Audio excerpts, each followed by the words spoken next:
Olá, bom dia a todos. Bem-vindos a mais uma conversa. Hoje vamos falar sobre a candidatura da aluno internacional. Eu tenho comigo a Maria Barros. Muito obrigada uma vez mais por ter aceitado o convite.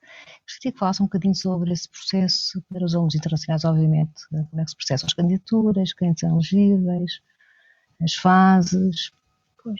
Então, bom dia a todos. Primeiro que tudo, importa perceber quais é que são as condições para que possam ingressar neste regime. Portanto, qualquer candidato neste regime não pode ter nacionalidade portuguesa nem de nenhum país da União Europeia, não pode residir em Portugal há mais de 2 anos de forma ininterrupta até dia 1 de janeiro de 2024, não pode ter nenhum parente direto com nacionalidade portuguesa nem de nenhum país da União Europeia e não pode ser beneficiário do Estatuto de Igualdades e Deveres. Pronto. E para além disso, obviamente tem que ter concluído o ensino secundário ou alguma habilitação equivalente. Pronto. O estudante internacional tem aqui quase que 3 formas de ingressar. Sim. Ele pode ingressar fazendo então as provas internas aqui connosco na instituição. As provas internas que irá realizar dependem sempre do curso a que se está a candidatar. Eles podem até escolher até 5 opções, sendo que devem realizar provas para que tenham prova de ingresso para essas 5 opções. Quem vem do Brasil tem a vantagem de poder também usar o Enem, desde que seja dos últimos 5 anos, que é o tempo que ele é válido cá. E se assim for, e depois da conversão da nota do Enem para uma nota na escala portuguesa de 0 a 200 pontos, se tiver aprovação, pode então não fazer a prova interna connosco e pode utilizar essa nota do Enem. Pronto. E depois, para aqueles que já concluíram uma habilitação superior no país de origem, por exemplo, podem ingressar como prova documental. Basicamente vão, no ato da candidatura, anexar todos os documentos que comprovem que concluíram o curso, o seu diploma, o seu certificado de habilitações, tudo apostilado, e aí vai seguir para a avaliação. Se efetivamente este processo for deferido, eles não precisam de fazer a prova interna aqui connosco e ingressam então através aqui da Maria, prova só tenho aqui uma dúvida relativamente a estes alunos que já concluíram. Mas há também a possibilidade de alunos que estejam a fazer ensino superior no Brasil ou noutra parte, possam eventualmente também seguir depois para uma avaliação documental. Não é necessário ter o ensino superior completo, certo? Sim, exatamente. Pronto, têm que apresentar sempre todos os documentos. Pronto, lá está. Depois o processo vai para a análise. Portanto, só no final dessa análise é que é possível perceber se eles têm ou não de realizar a prova interna aqui connosco. Muito bem. Maria, um aluno que venha, quando vem de um país estrangeiro, e eu gosto de falar, vamos falar, enfim, aqueles de expressão portuguesa, eles têm, quando a primeira coisa que têm a fazer, uma das primeiras coisas é fazer depois uma equivalência numa escola secundária da área de residência, certo? E depois a partir daí, então, desencadear também todo o processo. Uma questão, Maria, se os alunos que, nós temos aqui as provas internas, como bem falou, os alunos que vêm através da ENEM também é uma outra variável, mas fazer exame nacional ou não? Eles podem sempre optar por se inscrever nos exames nacionais portugueses numa escola secundária portuguesa da área de residência e efetuar esses exames nacionais, continuam a fazer candidatura como estudante internacional, mas em vez de fazer para aqui interna connosco, a que vem com a nota que tiveram no exame nacional. Muito bem. Maria, tenho aqui outra dúvida relativamente a alguns alunos que fazem, eu acho que é outra situação, que fazem o décimo, imagina, tem equivalência só ao 11º, fazem o 12º com um aluno numa escola pública, no ensino secundário nosso, eles depois não podem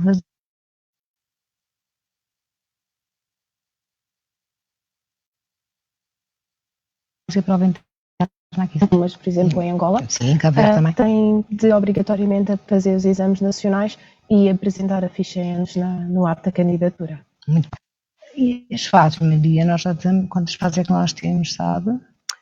Para realização de provas temos aqui 4, exatamente. Para quem não vai realizar provas temos um bocadinho mais. Neste momento vão ocorrer as provas daquilo que foi a primeira fase de candidaturas, entre dia 15 e 19, porque a candidatou até dia 29 do mês passado.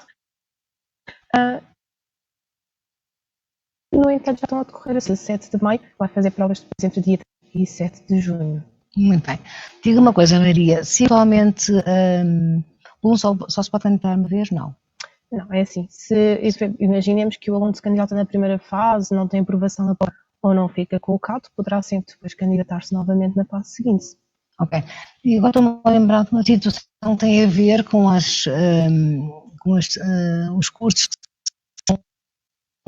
que têm duas provas obrigatórias, nomeadamente as engenharias. Sim. Se o aluno concorrer agora nesta primeira fase que vai decorrer a nível das provas, se eventualmente que tem a Física e Química, a Biologia, a Geologia e a Matemática, portanto Matemática, Biologia, Geologia ou Física e Química, tem que ver quais, se ele fizer Matemática, é aproveitável, tem que repetir a Matemática na segunda fase? Não, é aproveitada essa nota que teve, se caso o aluno pretenda e não queira realizar nova prova, é aproveitada essa que teve aprovação, tem de fazer depois a outra, porque tem que ter sempre aprovação às duas provas de ingresso. Claro, que é o binómio, sim. Diga-me uma coisa, qual é a validade das provas internas? Continua a ser um ano? Sim, continua a ser um ano, ou seja, para o ano em que realizam a candidatura, a prova é válida. Por exemplo, depois quiserem fazer uma candidatura no ano seguinte por algum motivo, aí têm sempre de fazer prestar novas provas, sim. Ok, muito bem. Maria, eu acho que está a ser muito rápido, está a ser muito assertiva, não é? Portanto, você sabe tudo a nível das candidaturas, é isso que vocês fazem ali no SIGA, e fazem muito bem, e que dão uma ajuda imensa aos nossos candidatos. Falta aqui dizer só uma coisa, Maria, as candidaturas são sempre online, certo? Correto, as candidaturas são sempre online, acedendo à nossa página ou mesmo à página do curso que pretende, consegue sempre ir ter ao portal do candidato, onde efetuam os registros, escolhem a forma de ingresso correta e lá preenchem todos os dados pessoais, submetem todos os documentos que nós solicitamos e mesmo o pagamento pode ser feito por lá também. Todavia, se os alunos já tiverem aulas que ainda estão fora, não é? Mas há alguns já estarão cá em Portugal, seguramente eles podem vir também ao SIGA fazer a candidatura, apesar de ser online, obviamente, mas vocês depois ajudam todo neste processo. Exatamente. Porque às vezes eles têm algumas dúvidas, não é? Têm algumas dificuldades e, portanto, vocês estão ali também para ajudar. Exatamente. Se assim for, o que nós indicamos é sempre quando vem presencialmente a data ao atendimento e nós depois quando chamamos esse para um dos nossos computadores que estão disponíveis, pedimos ao aluno se já tem registro para entrar no registro, se não tem, vamos ajudando a criar o registro e a fazer todo o processo de candidatura, sim. Muito bem. Maria, tem alguma coisa mais a acrescentar? Isto hoje está a correr assim tão bem, está a ser tão fluente a Maria.